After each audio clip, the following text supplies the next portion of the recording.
롯데그룹 경영권 분쟁이 2라운드에 돌입하면서 그 불똥이 롯데면세점에 튀지 않을까 우려가 높아지고 있습니다. 오늘 롯데면세점은 2020년을 향한 비전과 상생 방안을 발표했는데요. 롯데의 이런 노력이 경영권 분쟁 이슈를 극복할 수 있을지 주목이 되고 있습니다.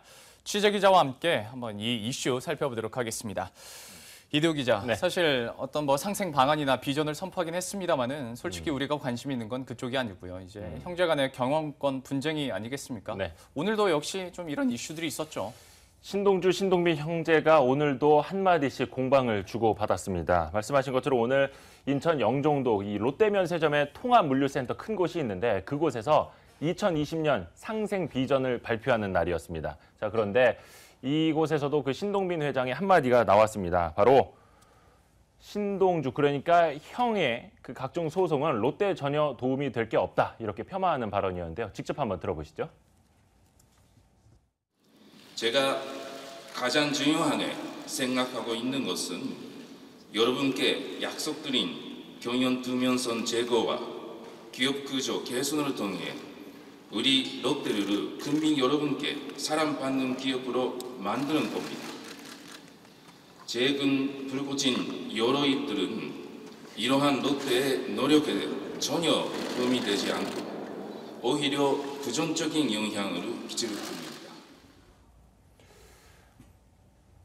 예, 신 회장은 이 말에 이어서 본인은 이에 신경 쓰지 않고 정상적인 경영 활동에 집중하겠다, 이렇게 설명하기도 했습니다. 예, 그렇다면 이제 반격이 있어야 될 텐데요. 신 전 부회장은 과연 어떻게 좀 반격을 했을지도 궁금하네요. 신동주 전 부회장이 지난 8일에 연휴를 앞두고 이제 긴급 기자회견을 했었죠. 오늘도 한 가지를 내놨습니다. 바로 광윤사, 그러니까 한일 롯데그룹의 최정점에 있는 회사 아닙니까? 이 광윤사 14일에 주주총회를 열어서 신동빈 회장을 이사직에서 해임하겠다, 이렇게 그 계획을 내놨는데요. 예. 이 광윤사의 최대 주주는 지분율 50%인 지금 화면에 나오는 신동주 씨입니다. 그리고 이번 일도 신동주 씨가 계획을 한 거고요.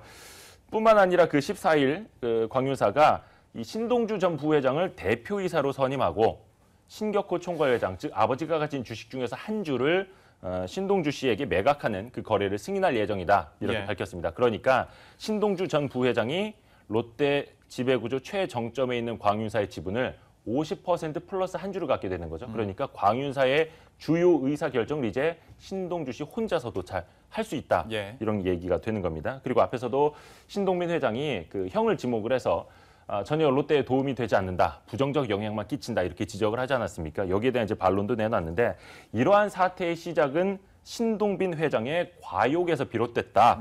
그리고 기업 가치 훼손 등 이런 비용에 대한 책임도 신동빈 회장에게 철저하게 묻겠다, 이렇게 이야기를 했습니다. 형제 간의 싸움이 치열해지다 보니까 언론 역시 이 부분을 파헤칠 수밖에 없고요. 그렇다 보면 롯데면세점 이제 재선정에 대해서, 특허 재선정에 대해서도 좀 노란불이 아니라 이제 빨간불까지 켜질 수 있을 것 같은데요. 과연 선정 절차에서 좀 판세라고 해야 될까요? 좀 분위기가 어떤가요? 이게 판세가 좀 오르락 내리락 했습니다. 사실 지난 7, 8월 이 롯데 경영권 분쟁이 막 터졌을 때만 하더라도 롯데면세점이 그 연말 특허 재선정 전에서 상당히 불리해질 것이다, 이런 조금 어두운 전망이 많았습니다. 그도 그럴 게 롯데그룹 자체가 그 외투 기업으로서 그 여러 가지 특혜를 받고 성장하지 않았습니까? 그리고 특히나 면세점은 시장 그 독과점 사업자이다 보니까 부정적인 여론이 좀 많았기 때문입니다. 그런데 지난달 14일 국정감사를 기점으로 여론의 흐름이 약간은 좀 바뀌었습니다. 신동빈 회장이 국감장에 직접 출석을 해서 여러 가지 의혹에 대해서 아주 성실하게 대답을 잘했고, 그리고 면세점 사업을 키워야만 하는 이유를 제대로 좀 호소를 했거든요. 그 내용을 한번 정리를 다시 한번 해보겠습니다.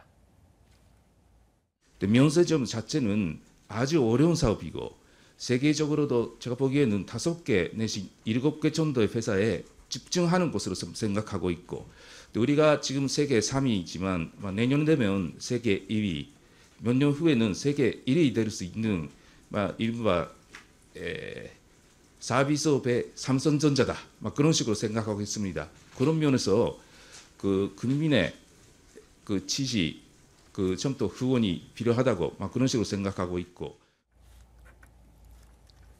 네. 앞에서도 뭐 잠깐 이야기를 했습니다만 신 전 부회장 계속해서 이제 소송을 걸고 있지 않습니까? 때문에 이번 경영권 분쟁이 2라운드에 돌입을 하면서 롯데면세점에는 그야말로 빨간불이 켜졌다 이런 분석도 네. 많아지고 있고요. 또 유통업계에서는 이렇게 보고 있습니다.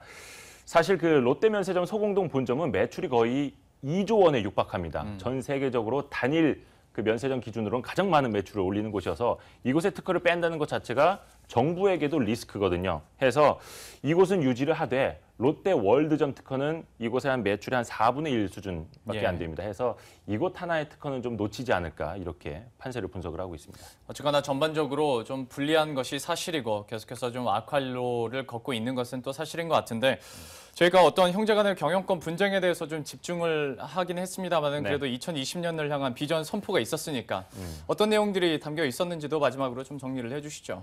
예, 사실 오늘 행사의 그 취지는 이거였는데 네. 많이 조금 변색이 됐죠. 정리를 좀 해드리겠습니다. 롯데면세점이 그 면세점 업계 세계 3위입니다. 앞에서도 뭐 신동빈 회장이 직접 이야기를 한 것처럼 내년에 세계 2위로 올라설 수 있다. 그리고 2020년에는 세계 1위를 달성하겠다. 이런 목표, 비전을 다시 한번 강조를 했습니다. 그 바탕에는 내년에 일본과 태국에서 시내 면세점을 오픈하게 되고요. 그리고 그 이후에 각종 이제 M&A를 통해서 그 속도를 좀 빨리 나갈 수 있다. 이런 바탕이 깔려 있습니다. 또한 롯데면세점은 이제 뿐만 아니라 향후 5년간 1,500억 원 규모의 사회공헌에 나서기로 했는데요. 네. 이 상생 2020이라고 이름 붙은 그 비전을 통해서인데요. 중소 중견기업과의 상생, 그리고 취약계층 자립 지원, 관광 인프라 개선, 일자리 확대 등 이 4가지 핵심 추진 과제를 위해서 2020년까지 총 1,500억 원을 투입한다는 계획입니다. 예. 이렇게 뭐 2020년 비전도 들어봤습니다만은 롯데 측에서는 당장 2015년 연말이 더 급해 보입니다. 전반적으로 경영권 분쟁에 대해서 이야기 나눴습니다. 네. 오늘 말씀 고맙습니다. 네.